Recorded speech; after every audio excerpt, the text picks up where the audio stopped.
Hello, hello. Kara here. Today I will be reading Major Tom by The Friendly Vandal from the SCP Wiki. I want to thank them so much for creating such a wonderful tale. On another note, I would like to preface this with a trigger warning for explicit self-harm and heavy depression. If you feel this way, or feel you may harm yourself, please visit the link below and call. We love you.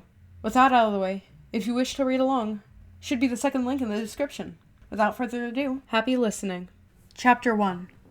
In the rolling hills in Nebraska, among barbed wire and thistle, the approaching moon watches a young boy on horseback wander through irrigation ditches flooded with water from rusting iron pipes and sweeping swaths of prairie grass. His young brother, unaccustomed to horseback riding and insecure of the dark that surrounds them, the cows, everything unilluminated by his brother's headlamp, finds himself clutching the back of the older's shirt silently, not willing to admit defeat, but willing to admit the obvious. "We're lost," the words squeak out in a prepubescent squeal. He's dark-haired with light olive skin. He's no outdoorsman by any stretch, and is clearly focused on the dreary situation. Intelligent eyes flickering in LED light and cloudy moon glow. The older is clearly more used to the saddle. He grips the reins tightly, moves quickly. A good decision-maker, but not an inherent problem-solver. The red-headed boy in cowboy boots and a farmer's tan presses forward in a random, unchosen direction. The property is new to him in many ways, large and all-encompassing, and all he has ever desired in his short life, but he's young, a child of the prairie, and prone to mistakes. He stays silent. Stubbornness runs in the family. "We're lost, aren't we?" "No, I know exactly where we are." "No, you don't." "Yes, I do." The younger directs his gaze towards the grass. It's a long way down. He knows he can make it if he fell, but he isn't about to try jumping off of a horse. Despite his aversion, he clutches his brother a little tighter, trusting in his confidence. They stay silent in his manner for a while, the older directing the horse over hills and through trees. It's not until the moon is full overhead and the crickets are in full song that the youngest breaks the usual contemplative trance to speak. "Do you think Mom had her baby yet?" Although this was the most interesting event taking place in the duo's plain, elaborate lives, there are mixed feelings in the younger's voice. A sister. 3 of them, the youngest left with Jamie, the ranch owner, at the farmhouse, were overall neutral to this announcement. 3 was enough. 3 was a lot. 3 was having to share a room and waking up with someone crawling on you and playing with your stuff. 4, however, was another story, and they had discussed in late-night conversations over the past 9 months. 4, and you're halfway to your own soccer team. And a girl, too. To prepare for a sister, the 3 pooled their knowledge of what girls liked. Dolls? Pink things? The older had a girl in his class who liked guns, so they added that to the list just to be safe. They had mutually decided that dolls and pink things were not something they were into, but guns were pretty cool, so maybe it wouldn't be so bad after all. They debated whether the new baby would be allowed in their fort, which yielded that it was too soon to see where loyalties lie, and the vote would have to be postponed to later dates. They considered, briefly, where the baby would sleep, to which they decided it would be in their parents' bedroom for now, or it would just sleep with the youngest in his bed. As it neared that date, and their parents became more excited about the new arrival, the 3 shrank away to some extent, experiencing a strange form of melancholy that occurred when the prospect of sharing their lives with a complete stranger. And now that night was here. Their mother had arranged for the 3 of them to spend the night at Jamie's ranch, which the older frequently worked at. The younger, not accustomed to the outdoors and less accustomed to farm work he knew would follow, was less excited about this proposal, but decided to tag along with his brother to herd the cows in on horseback as an alternative to playing Monopoly with Jamie and the youngest. Although the dark-haired boy was unfamiliar with manual labor, he would rather work than die of boredom. And there they were, lost at night. It was an understatement to call the middle child bitter. "I don't know. What did Mom tell you?" 10. "Do you know what time it is?" "How the hell would I know that?" The middle child shrugged. Usually the older knew things like that, like how to tell time with the sun. The horse trekked over another hill, and out of the small grove of trees they had traversed. Suddenly, the older pulled back on the reins, and the horse stopped abruptly. "Jack, look at this." The younger boy sat up tall, gripping onto his brother for support, and peered over the older's left shoulder. Moonlight poured over the expanse in front of them, mixing with the sickening artificial light strapped to his brother's forehead. Grazing in the dark, grass swishing softly on their ankles, stood the herd of cows they had been sent to herd in. They stood, head to tail, in a singular ring that stretched out of the beam of the headlamp into indistinct dark shapes spreading over half a mile. Silent. Strange. A herd of 65 in a pristine circular line. No crickets chirped. No frogs sang. Jack takes in a breath. And many miles away in a backcountry hospital, Claire breathes in for the first time as well. Chapter 2. It takes the wound a moment to bleed. There's a moment, as Jack Bright looks onto the front lawn from behind the dining room table, that everything remains in suspense. Mikkel on the pavement, ladder on the roof still. TJ moves his head towards the outside, and the world works in slow motion in response to the sound of the bone cracking on the cement. The body settles. The sun shines. Mikkel on the pavement. Jack jumps up, but TJ is already on the porch, calling for him halfway outside, the wooden door closing with a thwack. Mikkel is still sleeping. The blood starts coming in and fills the little rivets in the pavement, covers the little rocks and stones like water in a stream, with the sun glinting and shimmering heat, and TJ's red hair shimmering, freckles shining. Mikkel on the pavement. The old screen door slams, and TJ grabs Mikkel's arm and screams. It takes the wound a moment to bleed. There's a moment as Jack Bright, 17, looks onto the front lawn in front of him that everything remains in suspense. Mikkel on the pavement, ladder on the roof still. TJ moves his head towards the grass, recoiling in pain and confusion.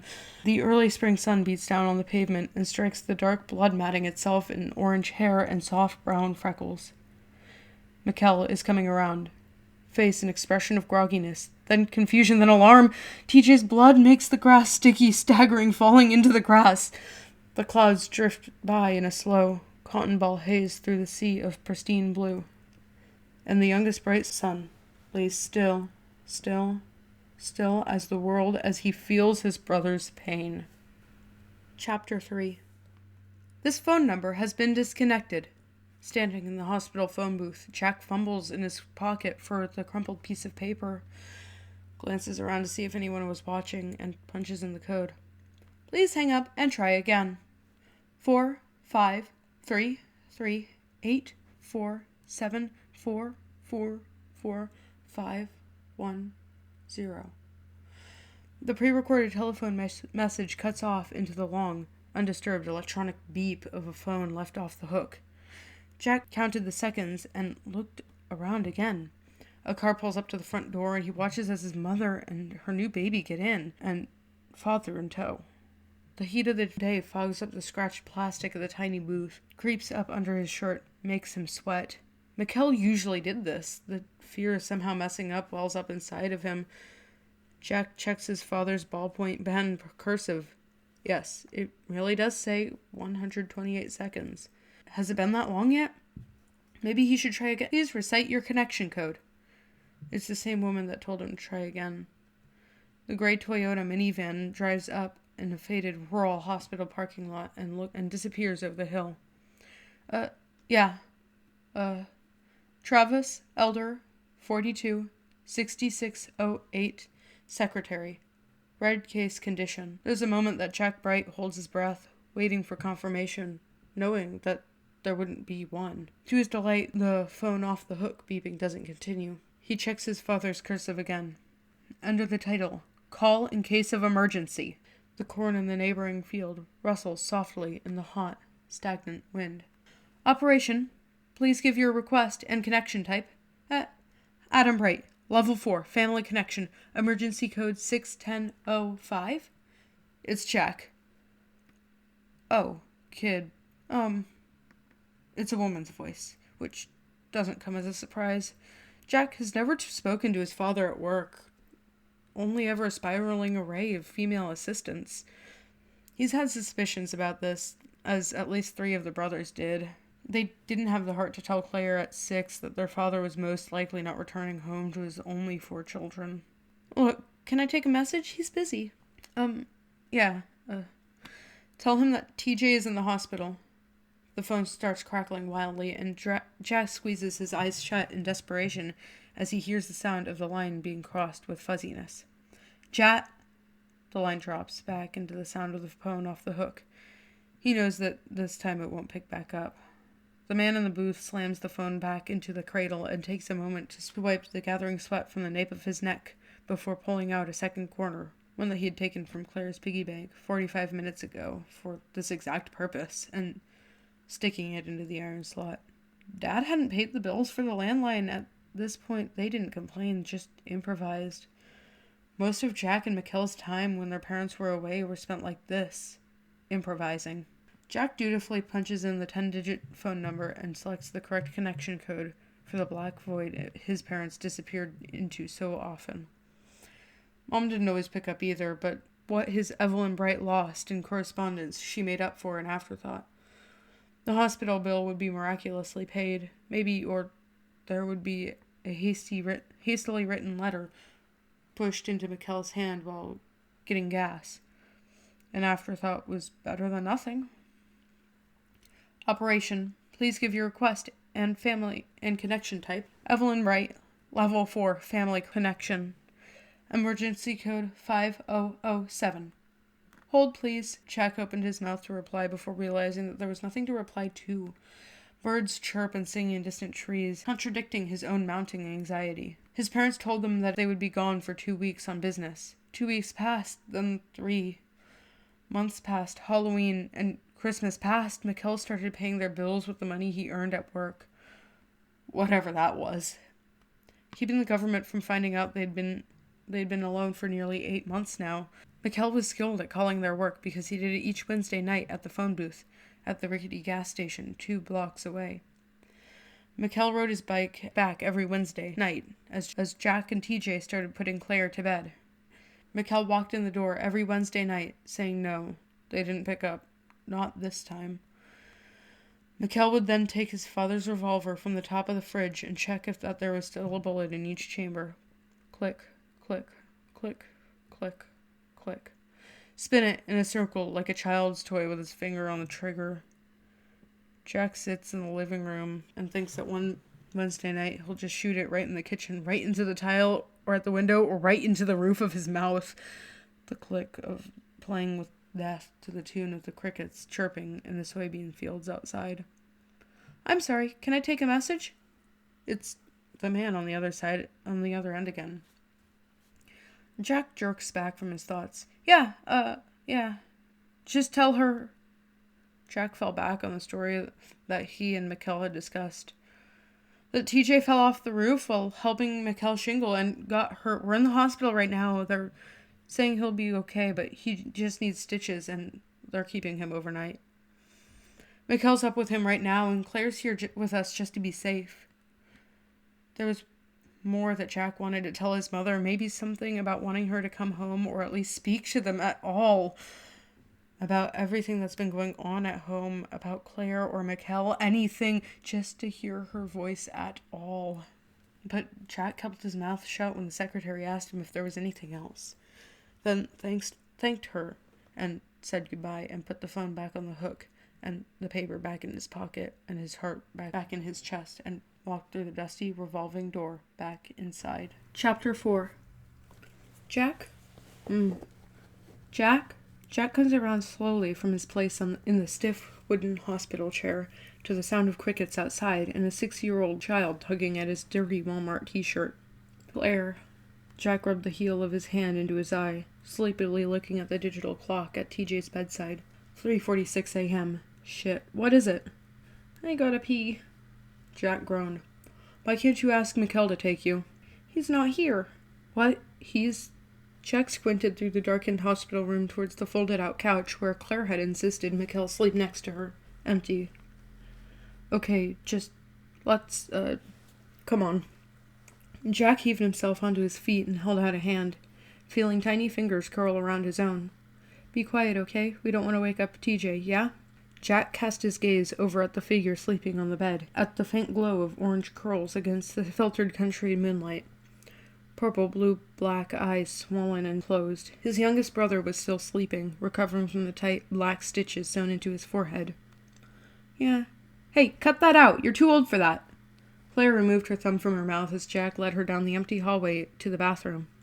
Although Jack had his moments with Claire, she was really closest to TJ, then to Mikkel, then to him.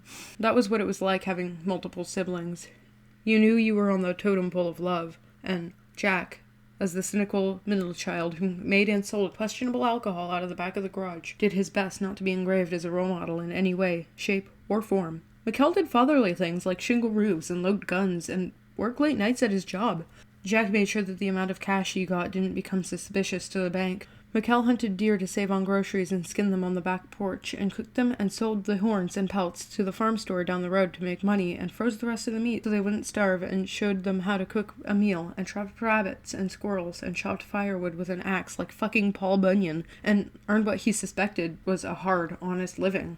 Like, being left alone at 21 years old to care for 3 siblings was what he was born to do. Jack shoplifted and gambled gently, and ate a worm for just $2 last week. He liked to think it was an equal trade-off, even when he felt worthless in comparison. They about broke even on legally and illegally attaining cash when the two of them sat down to pool their earnings at the end of the week. They had a system. Mikkel would take the cash and would tell him he looked like he did really well this week at his explicitly illegal minimum wage job, and he would say yeah, he did, and then pass Mikkel a flask of the leftovers under the table. If Jack got caught in front of Claire or TJ, Mikkel would make a show of condemning such hideous underage acts, and Jack would act in mock horror of what he had done, and would continue to brew and gamble away, because it had become a surprisingly stable form of income in the recent months, especially when the electricity was cut off mid-December and they scrambled to pay in a week-long scare. Promote good citizenship, live off bad citizenship. The bright way. Halfway down the hall back to the room, in a haze of fluorescent lights and cracked wallpaper, Claire stopped walking. It caught Jack by surprise, making him lurch back and stumble. Hey, come on. Claire stood, thumb in mouth, staring down the hallway. Let go of his hand. Tears welled in her eyes. No, Jack sighed. Oh, he was not doing this at 3 a.m. Well, where are we going to go then? No. Jack knelt down on her level. Claire, come on, what's wrong? Hey. Jack reached out to take her hand. Seeing she was crying harder now, his little sister reached out to his forearms. Don't hurt. What? Don't leave. No, I don't want you to get hurt. What, you think I'm gonna leave? You will. Claire, I'm not gonna leave. Promise you won't get sick. What do you mean? Promise. Jack sighed. Look at me. Jack raised her chin with a finger so that the line of sight matched his own. I'm okay, see? I'm gonna be fine. I'm fine, yeah? Promise. Okay, I promise. Claire seemed satisfied. Jack took her by the hand again and led her back to the darkened room, praying she would fall back asleep. When she did, with Jack laying next to her on the couch, he slipped out of the room, closed the door behind him, and made his way down onto the sidewalk outside. Jack's eyes widened at the sight of Mikkel. Dude, Mom is going to kill you. Not if she doesn't find out. His older brother exhaled smoke from the cigarette in his hand. Isn't that right? Oh, don't tell Mom. Yeah, it's just... Mikkel raised an eyebrow. Don't talk to me about it. Jack relinquished, swallowed, and went to stand next to him. His brother raising the cheap camel back to his lips, they stood in silence for a minute, looking off at the darkened fields of beans and corn, and the singular farmhouse in the distance. The stars shone, and the crickets sang. Smoke drifted from his older brother's mouth as he breathed. Some guys came to TJ's room earlier. Jack looked at him. Mikkel exhaled. They were asking questions about what happened. Really? Do you think they saw? Depends. Probably to some extent. If we keep our story straight, we'll be fine. Just don't tell anyone. What do you think they'll do to him? Like the X-Files or something? Mikkel smiled. You know where Mom and Dad work? Yeah, the government. Jack looked forward again, examining the shadows on the pavement. I don't know. They said they couldn't tell me. Yeah, they can't tell you. Jack jerked his head back to look at Mikkel. Wait, do you know something about them? I work there too. Mikkel smiled and looked at him. I'm not going anywhere though. Don't worry. But anyway, people like TJ, you know? In 1987, Mikkel Bright began raising his own children on the ranch he had inherited. The skies were blue and the land remained fertile and wild. His boys played under the hot Midwestern sun and built forts in the deep white snow, and horses were strong and performed well.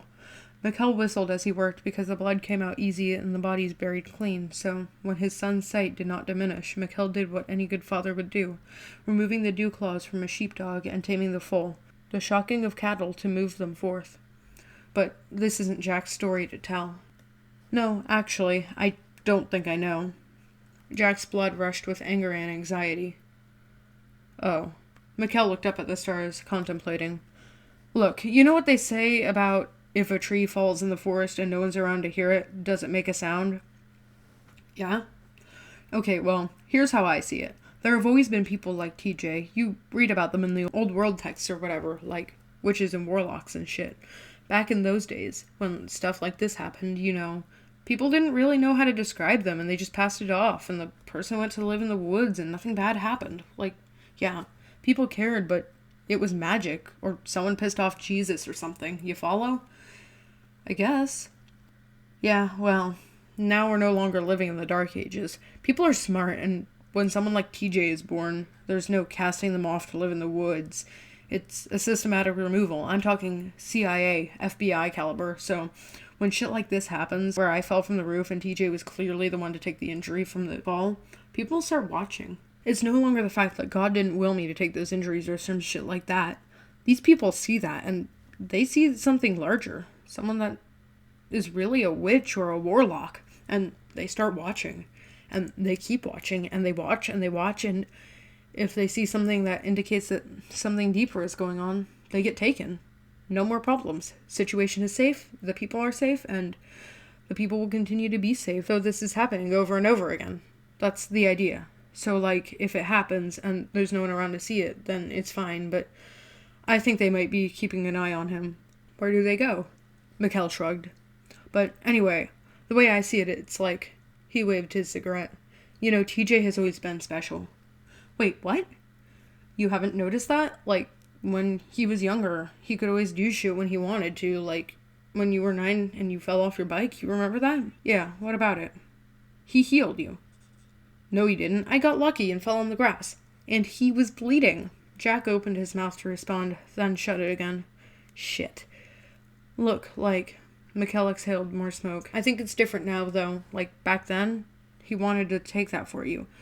He was 8, felt empathy for you. He healed you. But this time, I think he was trying to help me, and something happened, and he accidentally took it. I don't think he wanted to feel my pain. I think he was just trying to make sure I wasn't dead, And that's when it happened. So he's changing. Mikkel shrugged. Puberty. What can I say? He was always a late bloomer. What about Claire? What about her? Is she special too? I don't know. I think TJ is the most obvious. We're gonna have to work to keep that covered up. Claire, if you watch her, Jack, I don't know. She knows shit. Jack laughed. You're fucking crazy. Listen to yourself, Mikkel. She's 7. She likes fucking Polly Pockets and Cabbage Patch Girls or whatever shit. What the fuck does she know? The future. Jack wheezed. I'm dead fucking serious, Jack.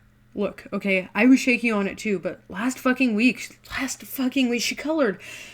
She was coloring and she gave me a picture of me on the roof. Jack stopped laughing. Significant events, Jack. I don't think she knows what they are, but she sees them. Mikkel dropped the cigarette onto the pavement and put it out with the heel of his boot. Look, don't tell anyone what I just told you about, okay? This is between you and me. We keep TJ safe, we keep Claire safe, and we make sure Chapter nothing 6. happens. TJ is a pale, freckled child with red hair. Their father's, and a frame that stands wiry and worn hand-me-downs. Often onlookers comment his striking resemblance to Mikkel, but to Jack, his youngest and oldest brother look and are, in essence, entirely different people. TJ lacks Mikkel's broad and tanned shoulders and arms, his sunburnt neck, his iron resolve and firm competence. TJ wavers in the path of decisions. Mikkel thrives in it. TJ is soft-spoken and feminine in nature. Mikkel is accustomed to confidence, a short-haired cowboy with adventurous resolve. His brother has always moved in a subtle and direct force of nature one might even call clean, careful, swift, lethal, but such thoughts do not occur to him then. So, when addressing the conflicts of TJ's acquired tendencies, Jack and Mikkel first make sure he's asleep in the other room, then speak over the dining room table. His brother drinks a cheap beer from the can, and after a moment, Jack moves to the fridge to get one for himself, too. He's not of age yet, but such things are a formality in the battered barns and sun-bleached houses of a small Midwestern farm towns. It's disgusting, but he drinks it anyway. The alcohol fills a widening pit of frustration in his stomach. It calms his nerves. It calmed his father's nerves, too, in a time before TJ and Claire were born, when it was just the two brothers and their mother and the smell of heavy alcohol and charms from AA meetings, but they understand to this day they are not to discuss this time. They reach a decision, or at least a heated compromise. Jack finishes his beer, and Mikkel takes another from the fridge. Not because he wants another, but to give him something to do to keep himself from throttling some goddamn sense into his younger brother. Jack goes to bed. Mikkel plays with the revolver in the kitchen, even though it's not Wednesday, and next week, with TJ recovered enough to return to school, Jack outfits him in long sleeves, long pants, and thin gloves, and sends him off with the Chapter instruction. 7. Touch no one. In late April, Mikkel says he's receiving a promotion. When TJ and Claire are in bed, his elder brother opens a locked steel box on the kitchen table and shows Jack 2 faded leather holsters with a revolver in each. In words that he did not know yet, Jack knew this object was special. It felt radiant, powerful, unearthly before him. He studied it closely. These revolvers were much different than their father's on the top of the fridge. No, these were old guns, weathered down by sweat of generations. The yellow glow of the dining room light above them turns the handles a sickly iridescent off-white, the barrels a diseased gray-green, engraved with tendrils and elaborate vines of faded gold. The belt is an old, brown leather that is somehow miraculously still bound together, but to Jack, the weighted feeling of unease is only in the silver objects the belt holds. Mikkel picks them up, and Jack is surprised, like he wasn't expecting the movement to be physically possible. They fit so well in his brother's calloused hands that he can feel the hairs stand up on the back of his neck. That's not pearl, Jack sputtered out. The handles.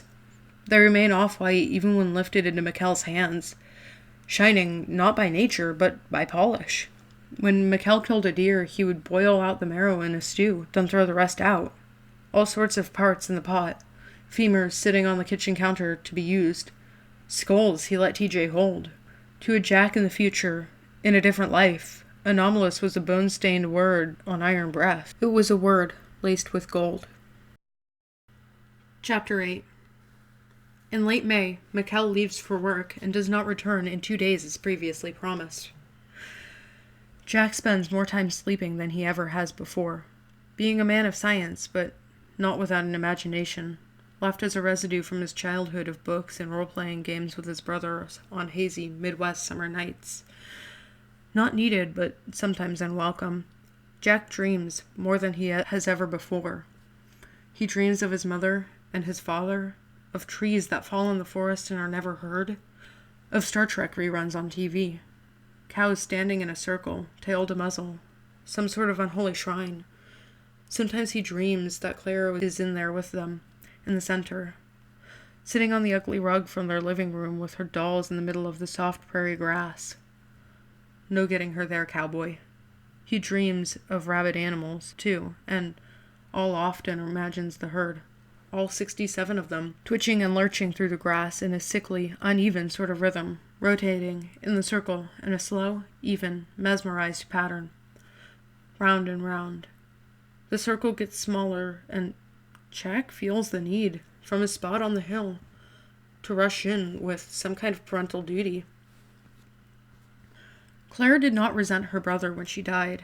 If Jack had known this, they may have been closer, but he regarded himself as a poor protector and a worse provider. The kind of things reflected in whiskey and long, sleepless nights lining up bodies by floodlight and response team lanterns in the dust of collapsed ceilings and broken linoleum tile. If only they had a way to tell that these things were about to happen before they did. But this isn't Jack's story to tell either, and it matters little now. But is frozen to the spot. Sorry, cowboy. Close, but no cigar. Jack wakes up, always, in the same hazy, nauseous way he tends to do these days, with a guilty weight settled right under his ribcage and his vessel aching. Breathing shallow, he sits at the kitchen table with restless energy, and breeds anger in his chest like some sort of animal gnawing at his sternum, and he'll find himself grinding his teeth in an old nervous habit. After about an hour of dazed, drunken silence, Jack will wander to the garage and continue his illegal moonshine activities with shaking hands that make the connoisseur wobble when he touches it. So much work for so little gain. Frustration isn't faster, but brewing is a slow burn kind of business. It pays the bills. "You okay, buddy?" asks the pot-bellied redneck he usually sells to. 2 gallons for $40. He pays in cash, as he usually does. Jack sits hunched on the garage steps, feeling like he's conducting electricity. He's not one for small talk. "Coming down with something?" Jack nods and puts on a wary smile. Something like that, yeah." His chest squeezes with an irrational rage. He doesn't want to speak, but he feels like he has to allude to things being all right, at least to some extent. Not like the redneck would call child services anyway. He hopes he doesn't look like how he feels, but judging by the scruff on his face that he's been too tired to shave away and the weight he's lost, it's a stretch. Probably the weather. "Your brother back yet?" The jugs go in a compartment under the redneck's floor mats. Not that the police would care anyway if they found it. Nah, Jack scrambles to find something to say. This has been the first human interaction outside of Claire and TJ he's had in 2 weeks. Business trip. Yeah, not entirely false, he reasoned. And Mikkel does come home. He pulls in late at night as Jack sits at the dining room table with his hands around a beer, half asleep. He's pale and weary-eyed. In the field, it will be days before you sleep. And the holster is still around his waist. Powerful, radiant. You are the right hand of God and will kill for him. He mumbles a tired, half-hearted hello. "The first time is always the hardest, darling." And collapses in bed, and Jack pays him no heed other than that he's home. Mikkel sleeps. He sleeps until the next afternoon. He sleeps with the guns loaded next to him, where he can see them reflecting in the light in the sleepy haze. It'll be 1,000 years before you rest. It is the way of this place. Chapter 9.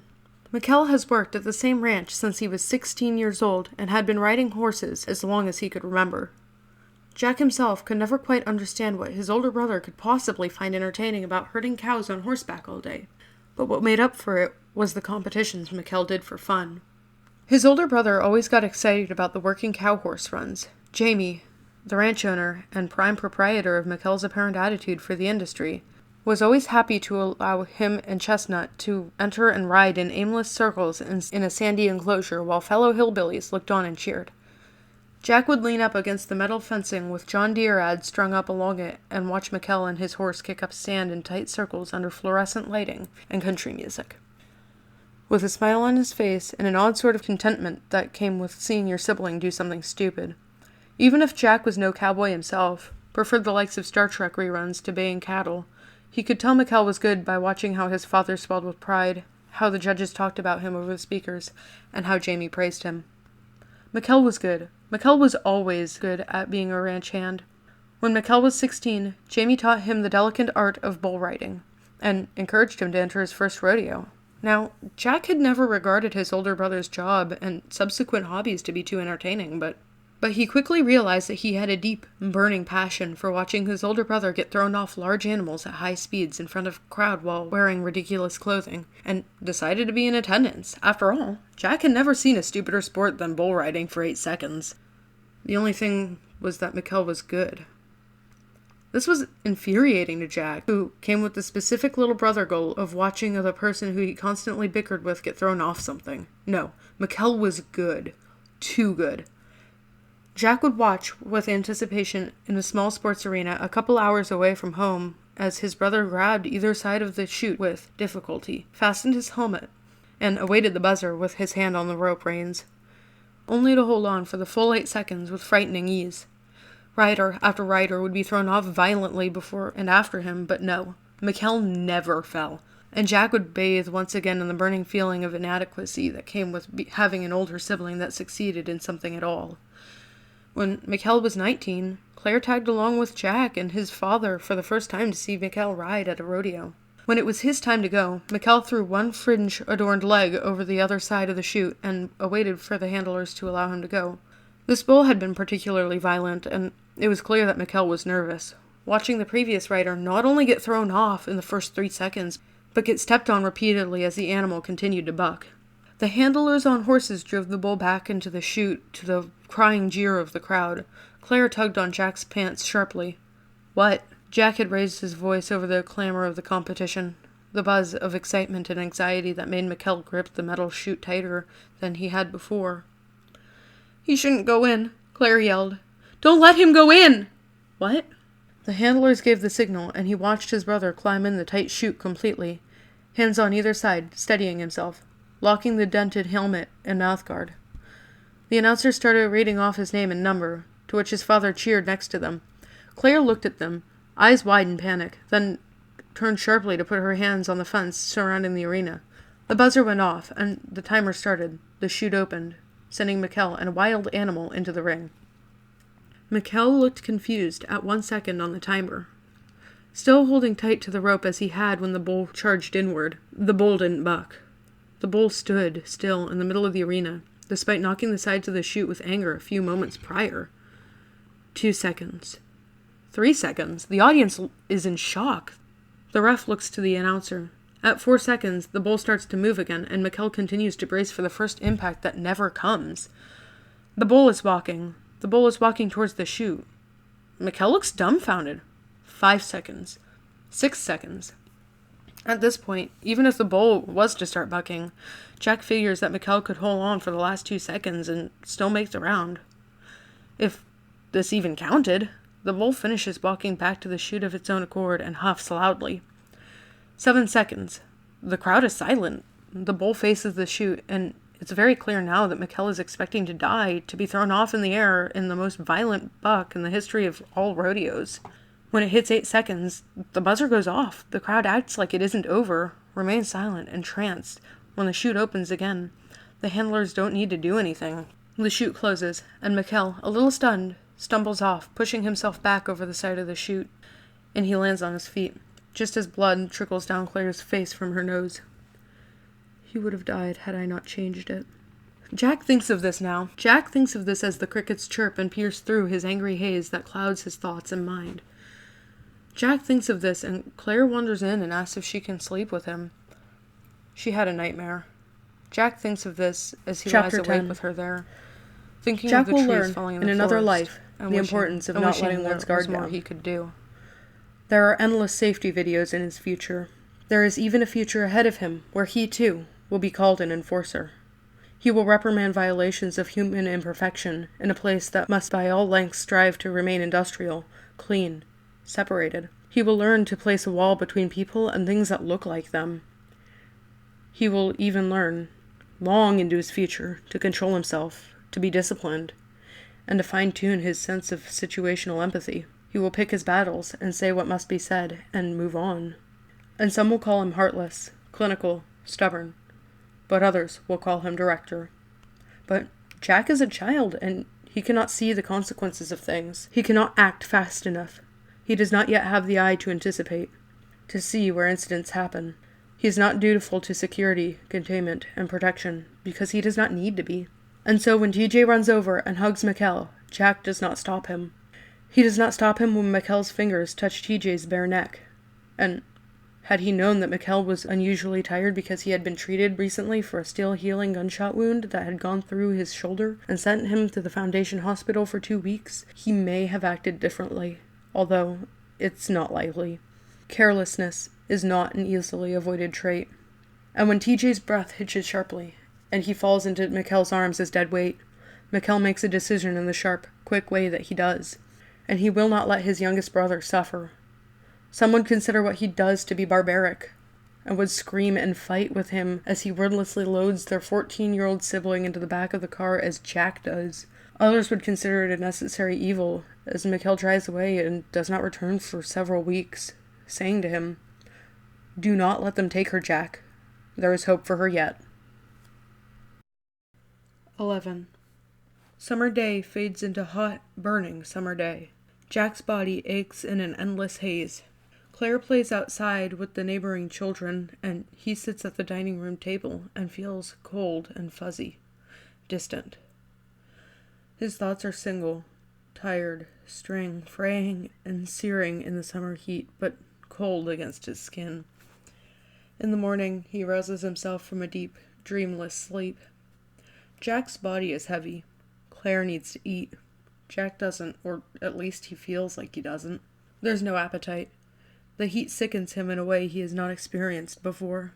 On stormy days, the water is hot, comes down in sheets that darken the sky, flood down in the cracked road and into old cement gutters. Droplets strike the pavement, and Jack stumbles outside for the first time in weeks, blinking, body aching and dragging, sitting on the damp, sun-bleached porch, just as birds chatter nearby. The door creaks open, old resting springs that his father promised he would fix.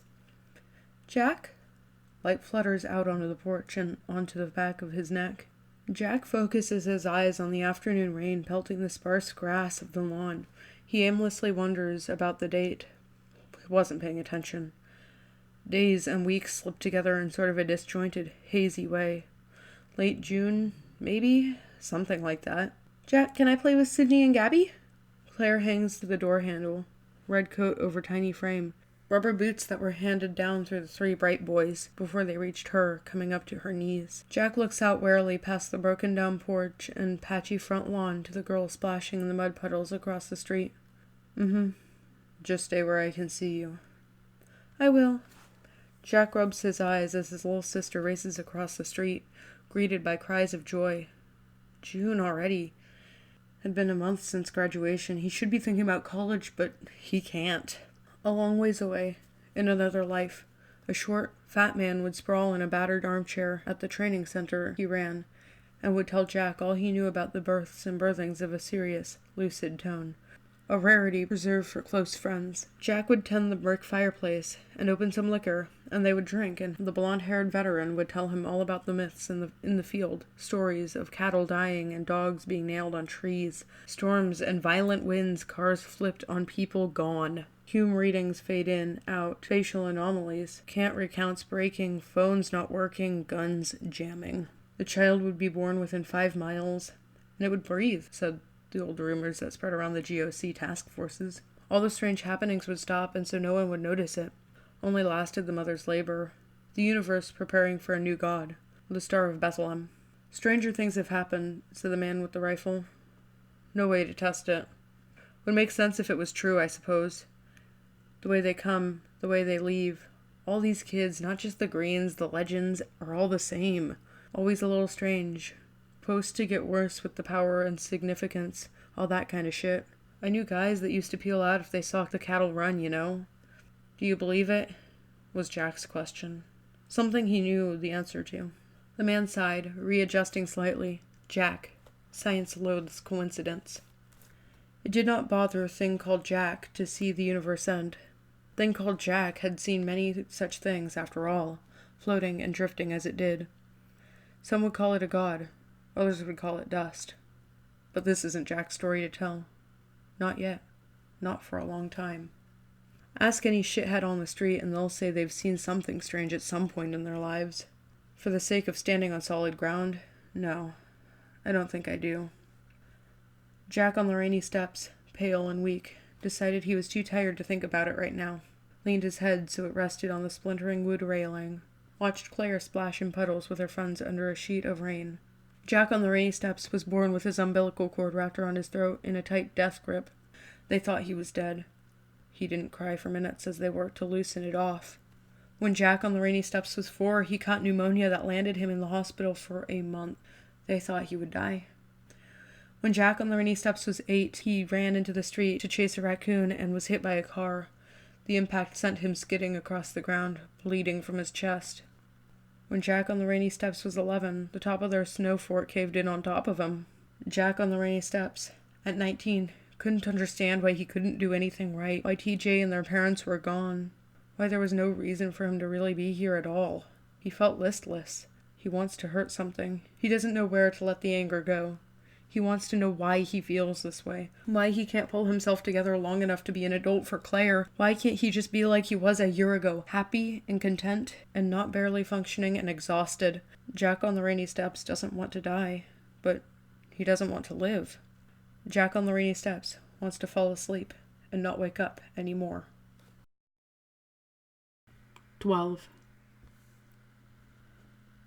When the agents came like Jack knew they would, the tree falling in the forest, agents with their bulletproof vests under stiff button-up shirts. Jack crosses the house to the kitchen, reaches up on top of the refrigerator and loops his fingers on the old iron revolver that clacks quietly in his hands, a dangerous weight. Jack has never been a terribly good shot, but his father had him and Mikkel shoot enough dead-eyed plastic deer that he was decent. The shiny dress shoes fitted with concealed steel toes make the old wood of the front porch creak. And Jack has a sharp moment of panic like an electric shock at his holding a gun. What did he expect to do, shoot them? A person in a stark black suit wasn't a pheasant or a squirrel. "Jack, someone's at the door." Jack whipped around to meet the tree in the forest about to fall, playing with her dolls. Her eyes widen when she sees the gun, and Jack fumbles silently. "Go, room." There's a sense of urgency in his voice that he hopes carries. "Now! Hurry, Claire!" Claire abandons her dolls and bolts down the hall to their shared bedroom just as the knock comes on the door with knuckles that have been broken, healed, and broken again. Jack's chest compresses tight again for a moment, and he remembers the tree in the forest. If a tree falls in a forest and no one's around to hear it, tree in the forest, they're here for her, and his chest swells at the constant anger he's felt burning inside him for a little over 4 months now. It suddenly blazes into a hot fury. He swallows, palms starting to sweat a little.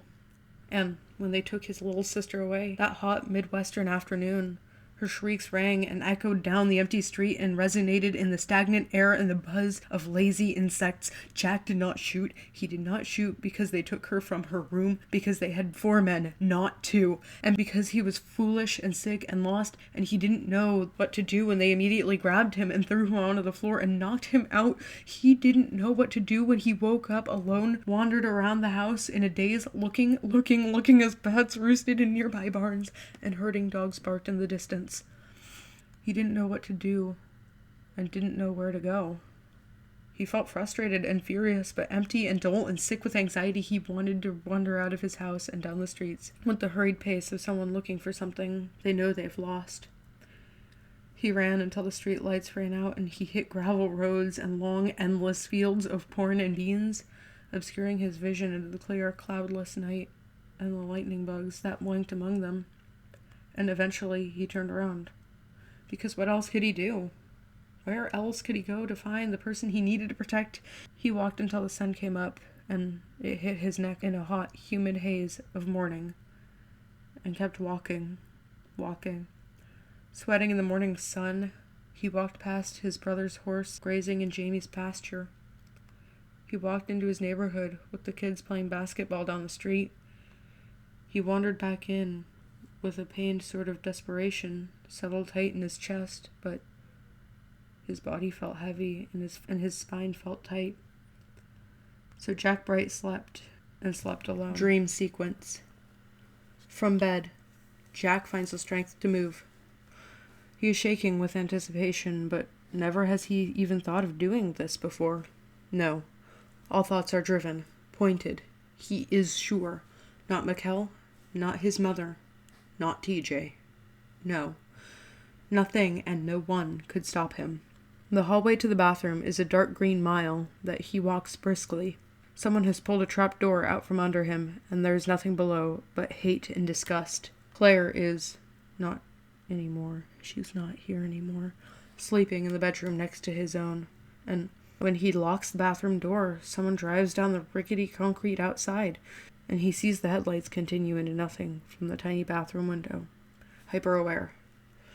Jack refuses to see himself in the mirror. He's not moved far from the bed in weeks, and insists on opening the tiny metal shelves and scans quickly, like a man dying for water, like a man craving.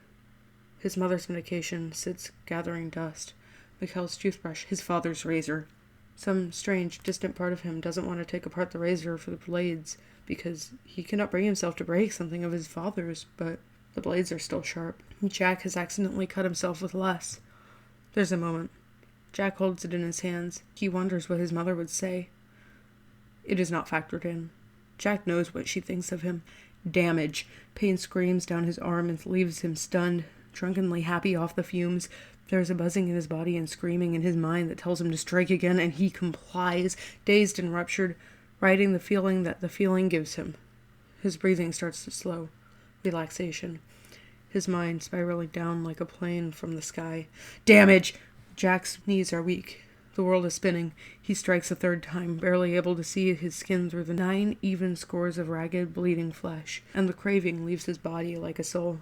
It stings and burns like nothing he's ever felt in his life, exploding and shrieking. His breath comes in a calm, even rhythm. There are black spots in his vision.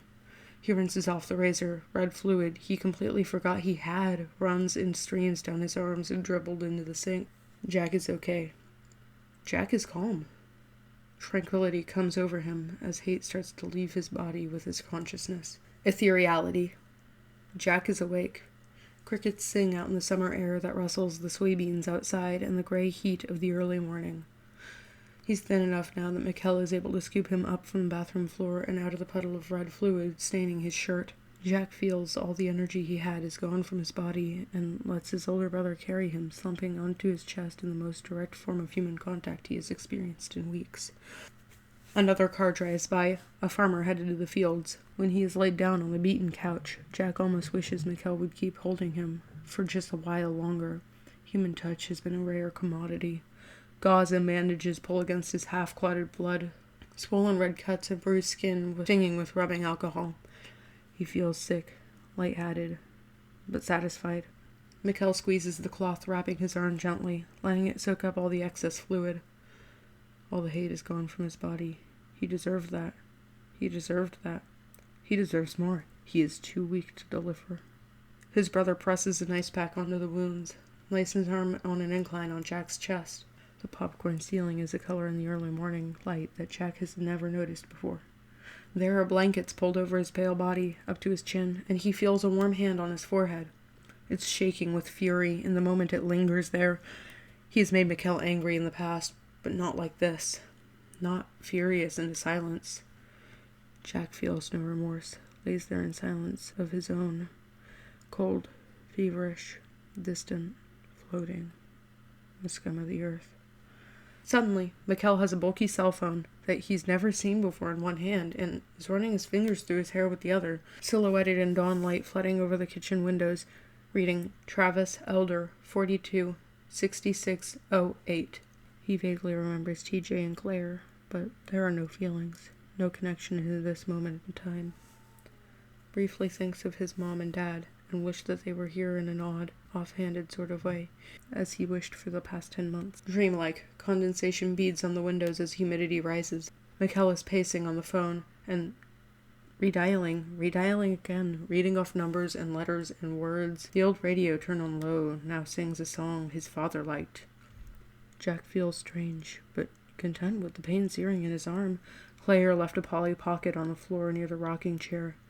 He's so tired and angry. Across the street, the distant sound the dogs EJ like to play with, walking for breakfast. He wants to fall asleep and not wake up. In a distant, far-off place, Mikkel exhales in relief. Jack, my son, I love you. If you can read this, please come home. But this is a very old message, and even if heartfelt, it's not for Jack to know. Mom. 13. Jack is awakened by the kind of deep, rolling thunder that accompanies Midwestern summer storms, the kind that leaches humanity through the windows and coats the streets in thick, sickening heat. The clock reads 2:24 p.m., and the world outside is cast in a deep black hue. The shadow of thick gray clouds forming a solid, rolling wall in the sky, like water rushing over a dam. There is no rain pouring on the window, and Jack becomes deeply, innately aware upon his realization of what this means. From where he lay still in his bed, the Mill Bright brother feels the wind rustling through the cornfields. The lack of hearing children at play and the sounds of the TV turned to the Weather Channel in the other room senses the fundamental disturbance that comes with the testing of the old Great Plain. No dogs bark. No cars rattle down the cracked suburban asphalt. There's only the thudding of his heart in his bandaged arm and the sound of the clouds approaching. Mikkel is at his bedside, absent-mindedly picking at his fingernails with a pocket knife. He sees the ember glow of the lit cigarette hanging from his mouth. "I told you," Mikkel growls under his breath. "And the past 2 days hit Jack like a truck. I told you to keep her safe. I told you." The room falls into silence, and Jack grips the sheets tighter. He grimaces for a moment and looks at the ceiling. Mikkel knew where she was. He must have known. But Jack has failed profoundly in many ways over the past 6 months. So instead, Jack looks back at him and says, "Don't smoke in the house." Mikkel looks at him, takes a long, slow inhale, removes the cigarette, and exhales the smoke pointedly into the air. "Asshole," Jack croaks, and feels the grayscale, weak, sick, hurting, empty and strange, but no longer floating. Mikkel takes another drag on his cigarette and leans forward, elbows on knees. "You were really out this morning." Jack squeezes his eyes shut. He had been hoping they wouldn't talk about this, especially not with Mikkel. His older brother removes the cigarette and exhales smoke thoughtfully, looking at the floor. Jack holds his breath. He doesn't want to talk about it. He isn't sure Mikkel wants to talk about it either, in the solemn way that his father wouldn't. Wind rustles the soybeans behind their house and disrupts the neighbor's wind chimes. It's a cold wind in a stark heat. "Sit up." Jack complies, surprised at the searing pain his arm makes when he puts pressure on it. It didn't feel real when he did it. It felt real now. "Where's TJ?" Mikkel took him far, far. The world spun. TJ hurt like nothing he had ever felt before. "Can't we go home? Can't we go home?" He pleaded, but Mikkel did not turn around, and after the first hour, TJ knew for certain that it was not the hospital they were going to. He slept. When he woke up, they were still driving. Fresh blood seeped through his sweater. "Please, God, Mikkel, go home. Just go home." His brother did not speak to him the entire car ride. Not when TJ cried. Not when he screamed. Not when he begged him to stop. Not when TJ knew in the back of his mind what was happening. No. Not when it dawned on him that maybe his brother would never protect him in the way he thought he would. And when TJ passed out from a syringe pressed into his arm and subsequently woke up, he awoke in a place with bars on the windows, and his brother was gone. But this, too, was a story lost to Jack, no matter how TJ may wish it wasn't. Mikkel transfers his cigarette from his right hand between the middle and index finger on his left, and slaps him. Jack reels back out of surprise, then immediately throws off the blankets and bolts up to meet his brother eye to eye, world swimming gently as he does so. He's a bit out of breath and off balance, but after a moment of wavering, his eyes bring Mikkel into focus, and he feels his own breath boiling hot in his throat with rage. "Hey, what's your fucking problem?" "You're my fucking problem." Mikkel takes a drag of the cigarette. "What the fuck do you think you're doing? Do you think I have time for your melodramatic shit?" Smoke comes out of his mouth, hot as his words. Some ash falls onto the carpet. "I don't know. Maybe if you were ever here, you'd have time for it." Jack feels the familiar heat of frustration rising in his chest. Mikkel laughs and shakes his head, smiles, and takes another drag on his cigarette. "Look, Jack, I love you as much as the next guy," Mikkel starts, voice deep and sarcastic, scraping the edges of his tenor register. "But our sister's gone now, and, that might be a problem. Say, did you ever consider that? Huh? Did you even try when they came to take her? Did you even care? Don't try to tell me I don't care about them," Jack screams, anger boiling over. Mikkel's face contorts into a look of humor and surprise. "Well, you sure don't act like you care. You don't act like you care about anything, actually, so maybe if you really don't, you don't fucking understand." "Oh, fuck, I don't understand you." "That's right, no one understands you." Mikkel pushed him back, getting ash on his shirt. "Poor you. I think it's always been about you. You know that?" "All about me?" Jack goughed, blood boiling. I think that's pretty funny that you say that, since you've been gone all this time and I've actually been trying to handle them both at once. I don't know, just a thought here. Maybe if you actually cared, you would be here at all." Mikkel laughed. "Oh shit, I forgot I was actually doing something. You might want to try that." "You know what? That's fine. Fuck you." Jack grabbed his backpack and threw open the dresser. "Fuck you. You want to play that shit? Fine." What do you think you're doing? What does it look like I'm doing? Jack threw some clothes on and extras into the pack and pulled a pair of discarded, worn sneakers. Thunder boomed in the distance. Mikkel laughed again. You're fucking stupid. You're a fucking stupid, impulsive brat, you know that? Jack grabbed a bottle and swiftly walked to the kitchen, throwing open cabinet doors. Granola bars. Water bottle. Oh shit, he's running away! Mikkel snarled, leaning on the counter, exhaling cigarette smoke into the air. Better call the fucking police, folks. He's a walking menace. Look at that. He'll fuck you up just as soon as he stops fucking himself up. Cabinet slammed shut. Jack's breathing comes in hot, ragged breaths, and Mikkel continues in a slow, angry drawl. That's right, folks. The man of the hour. Look at this melodramatic little shit. Spineless fuck. That's what he is. Before he can stop himself, Jack whips around and throws a punch directly at his older brother's face. Mikkel catches his clumsy throw by the wrist and twists sharply, sending him slamming into the ground. Oh fuck, folks. He's fighting. We got ourselves a fighter. Damn! Jack closes his eyes sharply and lets his back take the impact of hitting the kitchen floor. Mikkel is on his feet now, cigarette discarded, hand still around Jack's wrist. Jack grabs his arm with his other hand and pulls sharply. Mikkel crashes onto the ground, and just as the tornado sirens start, taking off in shrill, sweeping tones that roll over the prairie like a flood, Jack spots something he hadn't before. On the table, a few feet away, just above his head, a heavy-looking grocery bag. The smaller of the oldest Bright brothers wiggles free from his brother's grip, just as Mikkel has the time to reorient himself and grab his ankle. Jack awkwardly hits his arm with his other boot, thankful for the first time in his life that they were steel-toed. Makes a go for the blunt object, not really knowing what to do with it. But the bag is heavy in his hands. Heavy and clunky. It's a metal box inside, labeled with 1,000 numbers and codes in it, and "In Transit" stamped on the front. But before he can slide the lock and yank it open, he hears a click of a gun and turns to see his older brother standing, no longer smiling and laughing with rage. Still, calm, both hands on one revolver. His older brother backs him up until Jack's back is pressed against the wall of the small kitchen. Jack realizes with stunning clarity that he's crossed a line, and decides with the same stunning clarity to cross it further, driven with rage and the thin electric wire shooting pain into his thoughts and driving his body to self-destruction. Put it down, Mikkel growls. His fingers are steady on the gun. It's pointed, directed, confident. There's a moment of silence as sirens sweep back into the pitching howl. What's this? Jack swings the lockbox open. Something metallic clatters inside. What are you gonna do? Shoot me? You seemed pretty obsessed with me living a few minutes ago. Jack. Mikkel is solemn and clear. You don't understand. What did you do with TJ? Jack demands. He's clearly has some leverage here. Damn it, Jack, he's fine. You took him away, didn't you? Jack's ears ring. He knows what Mikkel's done. You took him to that place. Jack. Mikkel keeps the gun trained on him. Put that down now.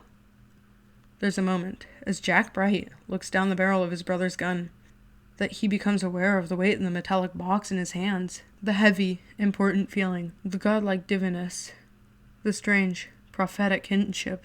All of this and rage drives Jack's thumb into the latch on the left, and the top of the iron box opens on welded hinges.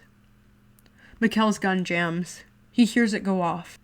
And it's in this moment that Jack no longer cares about the mud-caked, ornate amulet approximately 15 centimeters in circumference made from white gold and 13 redacted, brilliant cut diamonds surrounding a redacted, oval-cut ruby in a starburst pattern, presenting itself to him from inside of the shoddily locked box. Mikkel's eyes widen. The silver ivory creature in his brother's grip has never jammed and will never jam again, and Mikkel, understanding the weight of this cosmic decision, does not shoot as Jack thinks he will. Instead, lowering the gun, one slow, creeping inch at a time, until it is level with his leg. Mikkel looks at him a long, careful second, and makes a decision of his own. It's in this moment, and all the moments that follow, when the tornado sirens shriek up into the sky and down to the ground just as Mikkel orders him out onto the street, and he drops the metal box on the tile floor and takes off into the stormy world outside, that Jack knows he cannot die, and yet, somehow, becomes complete. A fully developed person, like his brother's guns, or 14. His sister's cows. In another life, not far away from here, It takes the wound a moment to bleed. There's a moment as Jack Bright, Level 2 researcher, looks onto the metal pole impaling his abdomen that everything remains in suspense. Briefcase open, artifact rolling to a stop against his skin. He moves his head a little to the side as it gleams. His body settles. The fluorescent lights shine. It takes the wound a moment to bleed. There's a moment as blood wells from his snapped body and soaks through his stiff button-up shirt that Jack begs not to live in a forceful, horrid way that he hasn't before. Not with all the days of summer slipping through his fingers and smearing together in an ugly heat. No. Jack Bright has never been more sure in his life that he is not wanted than he is in this moment in October of 1973. Not with the days unable to move from bed. Not with the rain coming down on the concrete. Not with the night with the razor or the sound of the radio on low singing endless, melancholy songs. Nothing has changed. And nothing will change. Jack is still nothing. Jack is still no one. The amulet glimmers in the fluorescent light. And in a moment, with the first leaves falling from the trees outside, Jack is not Jack anymore. 15. The present. Secure instant message log between Dr. Charles Gears, Northeastern Region Research Director, and Dr. Jack Bright, Multi-Site Director. Beginning date 12/24/16. Bright. Gears, are you up? Gears. Addressing a minor disturbance in the lab. Please stand by. Bright. Damn it, my plane leaves in 15. We'll talk when I get to Omaha. Bright. Fuck. Okay, well, I made it, but I can't catch my connecting. Everything's grounded. Snowstorm. Nothing like Site 19 snowstorms, but enough to keep everyone down. Are you there? Gears. Yes. Holding tank malfunction. Unfortunate damage. Bright. What do you mean by unfortunate damage? You're worrying me here. Gears. Major damage. I'll repair it today. Right. Anything else out? Gears. Yes. Momentarily. Unfortunate severity. Right. Gears. What do you mean by unfortunate severity? Gears. Moderately severe. Bright. Shit. Well, I was hoping to be back next week, and if I can catch another flight out tomorrow, I might be able to make it. Gears. I would not be optimistic. It's a snowstorm here as well. Typical Siberian snowstorm. But the cold is also unusually severe. If you were able to fly to London, then into Moscow as planned, you wouldn't be able to fly into the site until it warmed slightly. We're having mechanical failures. Nothing with the chambers. But the outer doors are suffering some problems. The latest supply shipment was a close call. Bright. Damn, I was only gone for 2 months and this place is falling apart. Stop typing, it was a joke. Still, I was hoping to get back. Gears. You aren't required back for another 2 weeks. I was expecting you to spend more time at 88 personally. Is there something you need to attend to? Bright. Yeah, well, look. On a personal note, I'm winding down with an episode again. I'd rather be in a psych ward I know if I have to be out of commission for a little bit. Gears. I see. Bright. Yeah, sorry. That was weirdly personal. Shit hit the fan at Site 27 and I'm fucking exhausted like holy shit you wouldn't believe. Like, fuck. Gears. I see no problem with you seeking comfortable aid if you are feeling unwell, Jack. Where are you? Omaha? Bright. Nebraska, yeah. Only like an ocean away. I could try flying up through Canada and take the Alaska route, but if you guys are snowed in, then the Barrow port wouldn't be much better. Gears. A reasonable assumption. Bright. Hopefully it won't be that bad and I'll just need a few days rest and I can just let it blow over. It's not as bad as it used to be, but sometimes I miss my meds. Gears. Again, reasonable. Nebraska. Dr. Bright. Charlie, I fucking swear to God, don't do it. Gears. Don't you have family there? Bright. Fuck, you did it. Shit. Yeah, I do.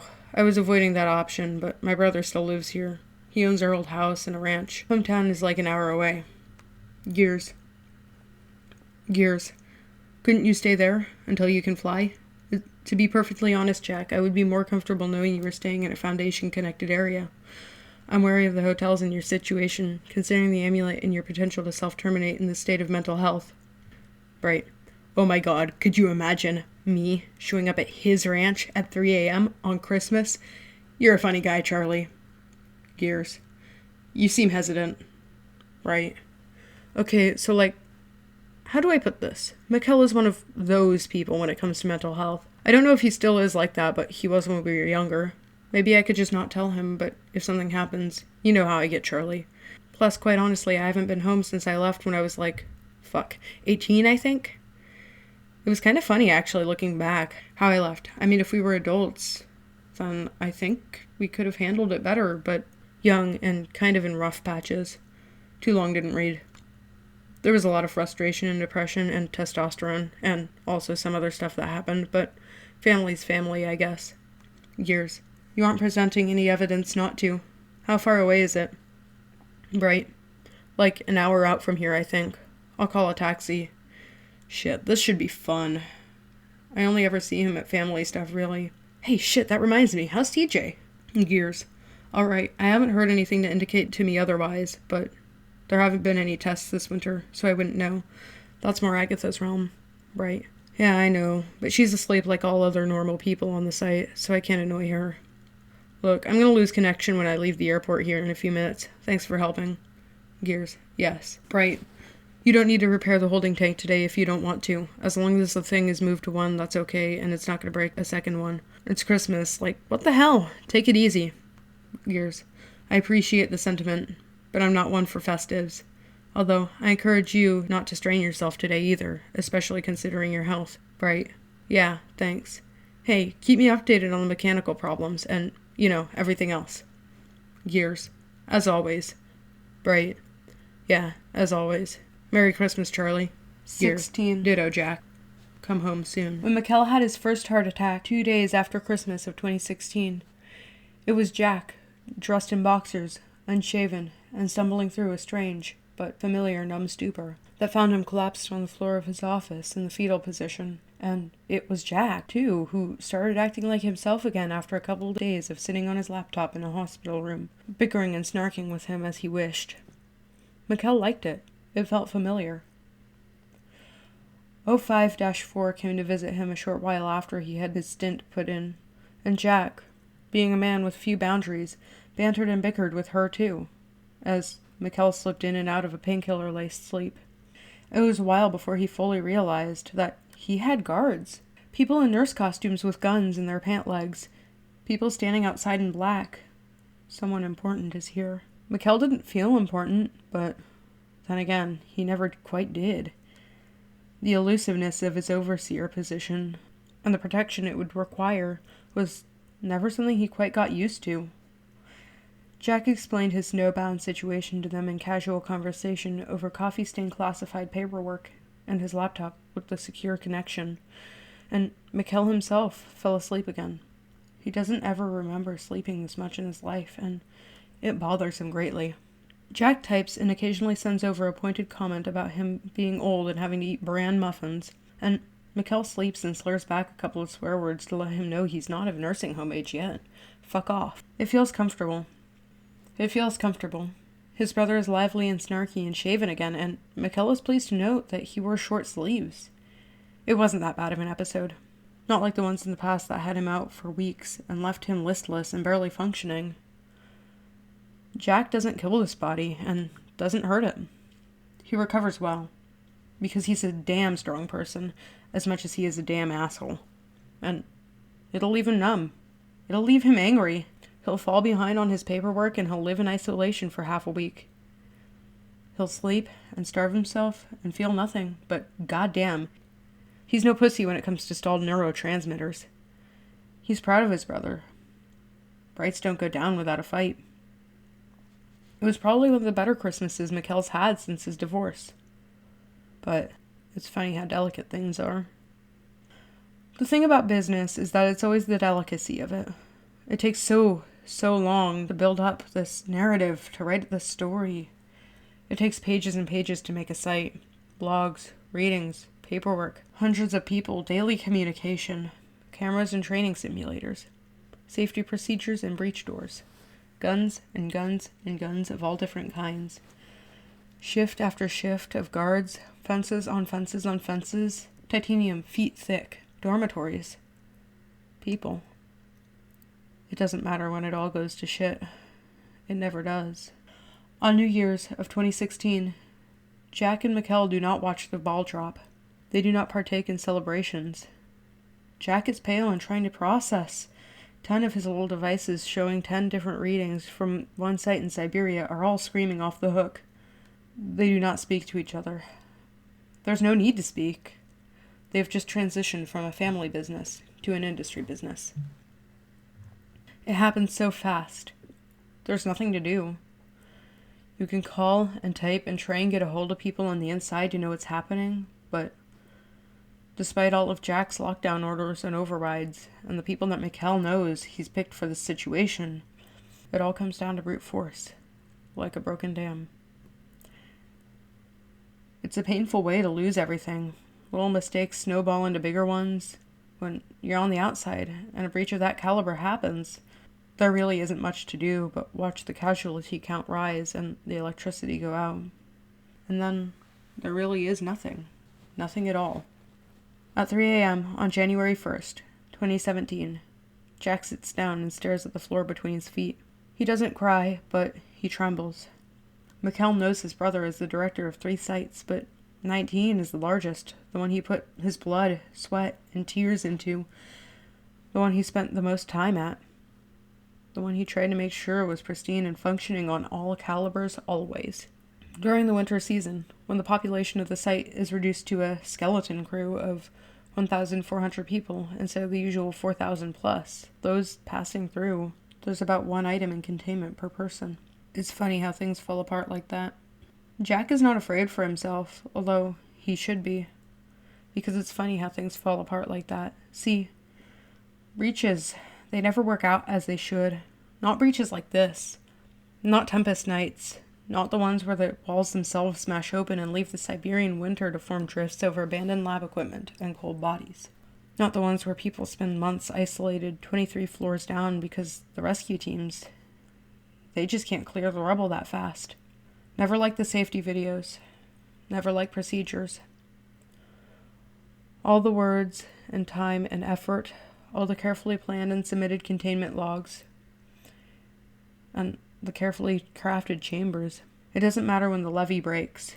Maybe it never mattered at all. So 6 months and several disciplinary hearings later, Mikkel Bright watches the containment teams at Site 17 use the long, metal tongs to grasp his brother's life in their hands. It slides off so easily, over his surrogate's limp neck on the medical examining table. They lift his head with a gloved hand and slide the chain over. They place it in a foam case, labeled with 4 different locks and 3 different identification tags, standard procedure, and put it on a plane to a small, safe-class site in Thailand, where the case itself slides perfectly into the dark little locker with its number stamped on it. It locks behind him. Mikkel does not cry, but he trembles. For the first time in Foundation history, there were no survivors. Not a single one of the 1,400 people lived. Some lived to board helicopters to another site, once the rescue teams could access the carcasses of 19, and some even lived to see a Foundation hospital and give an interview of what it was like to chop off their own arm just to free it from a locked door, or be poisoned by a contagious memory, or to see Containment Wing G explode into tongues of flames with something roaring inside, or to just not sleep for days, to live in little camps with other people and survive by lighting files on fire to keep them warm, to see the face of people who started the raid dead on the ground, to see the carcasses of GOC tanks in predictable hallways. So Mikkel likes to imagine that it's like sleeping or a deep meditation. That was what it was like to be dead in the way that Jack was.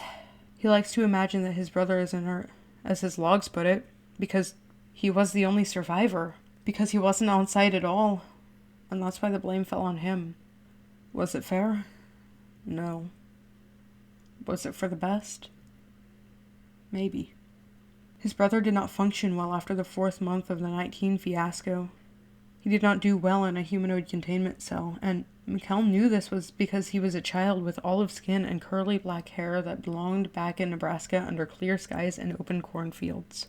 They tried to paint him as incompetent, and maybe he was, by the end, tired and frustrated as he was, and that's why Mikkel had voted aye when the formal containment of Site-19 director vote came up.